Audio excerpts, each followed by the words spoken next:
I spoke at the NACP meeting, and I gave some data. I informed them then that I would be attending the next school board meeting, and I told them that I was not going to accept the fact that it was just going to be thank you and you go home. And I had made my mind up that I was going to stand firm because that's what I believe in, and I'm tired of going and they just say thank you and that be the end of it. So to answer your question, yes.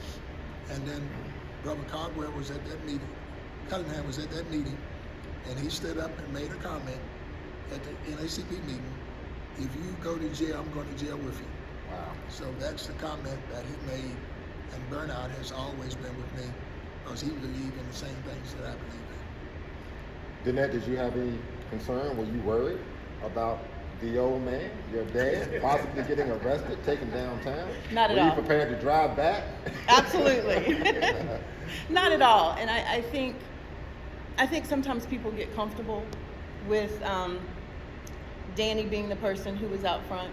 And I very much so understand Mr. Tweedy's point that when you've been doing this so long, that you get a little bit disheartened. But I do think that this has motivated some people. I also think one of the comments we often hear is like, it's parents' fault, it's parents' responsibility. But this is a systemic issue. When something is happening 20, 30 years and there is no change, we've had 20 or 30 different years of parents in that pipeline. So what is happening? And at some point, we're either as a city going to say we care about it, or we're going to say that we don't. And I say we because I'm from here. I graduated from Lynchburg City Schools, right? This is my home. I actually care about a lot of the kids who are still in school here and a lot of the families. But I think it's going to have to be a community-based approach. And I think sometimes people are confused with the message and the messenger.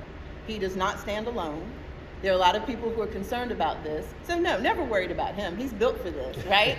I think the question is Lynchburg built for this? Like, what will we do now? You know, Mr. Tweedy said it's time to call in the reinforcements. And I hope so. I hope people are going to stand and say, we want to have some resolution to this, right? If nothing else, some acknowledgement is the first place to start. To say, Mr. McCain, sit down, you can't talk anymore. Well, what is that? And barred. And barred. So not only do we want you to sit down and be quiet, but we don't want you to bring these issues up anymore. So I do think, they have rules and those kinds of things, but their motto is every child by name and need from graduation and beyond. When we look at this data, who are the children that are the every child by name and need? Because the data would suggest there are a lot of needs that are not being addressed.